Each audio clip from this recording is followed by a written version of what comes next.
Как часто вы разговариваете со своей душой?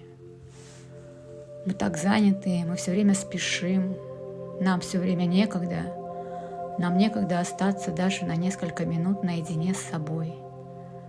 Когда мы разговариваем со своей душой? И нужно ли это делать?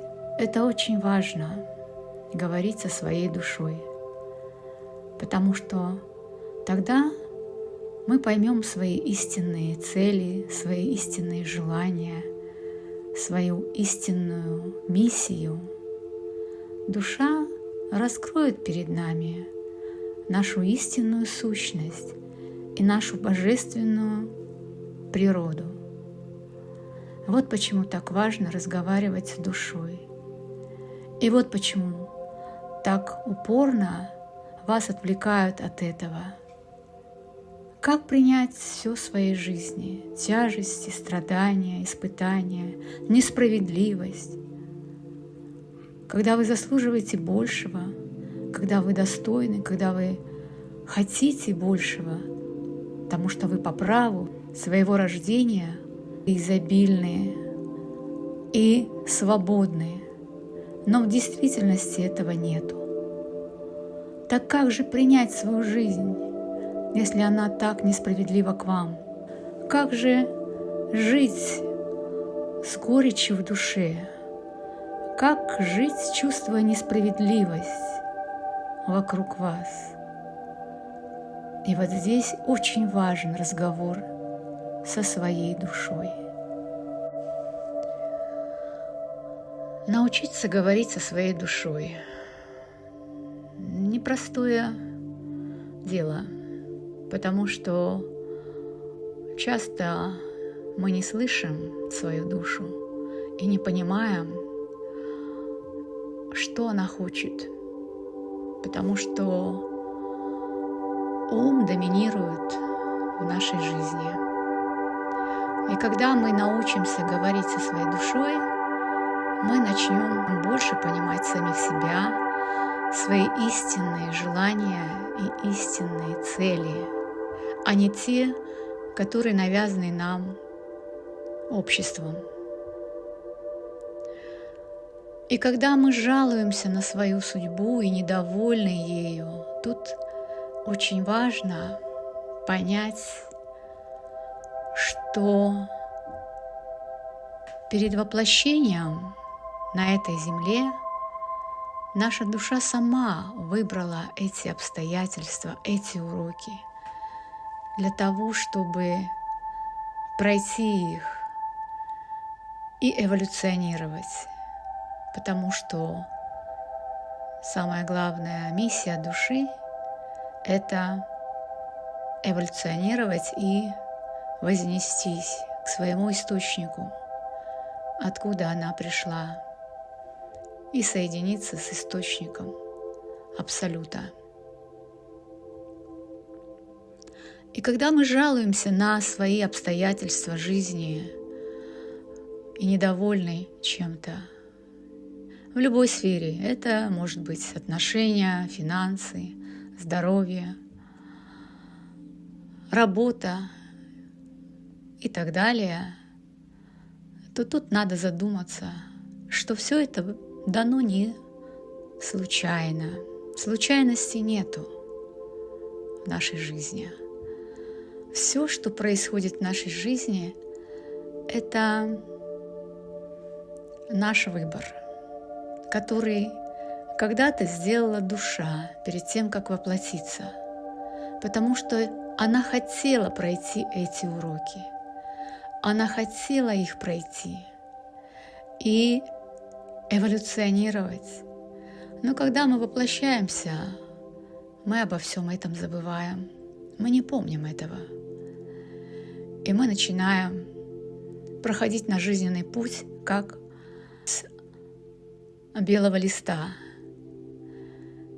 Но когда мы поймем, что то, что с нами происходит, это наша душа выбрала, она хотела этого для нас, чтобы мы стали мудрее, чтобы мы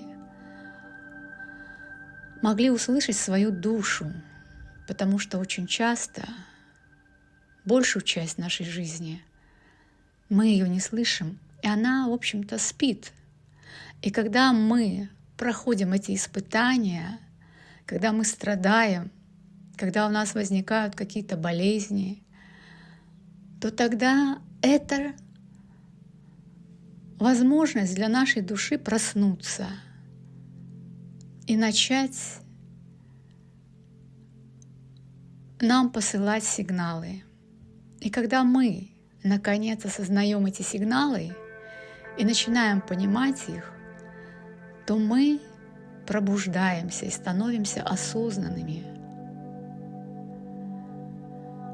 Поэтому, когда мы понимаем это, что все обстоятельства в нашей жизни выбраны нашей душой для того, чтобы пройти эти уроки, то мы можем принять это, как бы тяжелые они ни были, эти обстоятельства.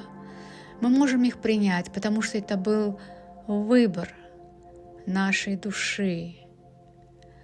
И все эти страдания и несчастья, которые мы испытали, они сделали нашу душу сильнее, они ее пробудили от сна и закалили, и помогли ей эволюционировать для того, чтобы вознестись. И тогда мы учимся на других людей смотреть так же, потому что другой человек — это тоже душа, которая тоже проходит свой какой-то жизненный путь и тоже ошибается. И, возможно, еще там душа не проснулась. Душа пытается с ним говорить. Душа пытается через эти страдания, через эти лишения, через эти тяжелые обстоятельства жизни пробудить этого человека, чтобы он, наконец, услышал себя, истинную свою природу, истинное свое предназначение, истинные цели, истинные желания.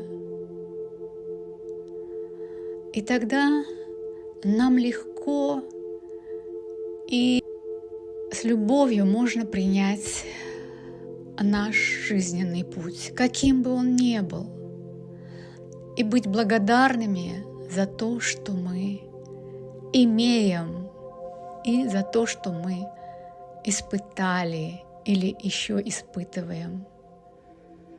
Наша душа стала сильнее. Если человек не озлобился, если он не стал жестоким, потерял человеческий облик, если он сохранил свою душу, то тогда душа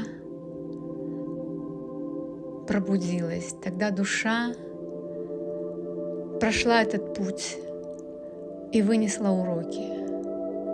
Вот что было ей важно, вот для чего она воплотилась на планете Земля, которая считается одной из самых сложных, если не самой сложной для прохождения души. Поэтому люди, которые испытали клиническую смерть и встретили душу, которая вернулась с планеты Земля, они чувствовали, какая эта душа сильная, какая она стала прекрасная, потому что она прошла этот путь, и она эволюционировала, она прошла эти уроки, которые ставила перед собой. И тогда, глядя на свой жизненный путь, мы можем с благодарностью смотреть на все наши испытания, потому что они закалили нашу душу и пробудили в ней безусловную любовь и принятие. И тогда наша душа прошла эти уроки. Если мы смогли, несмотря ни на что, открыть свое сердце и испытать эту безусловную любовь, принятие и благодарность,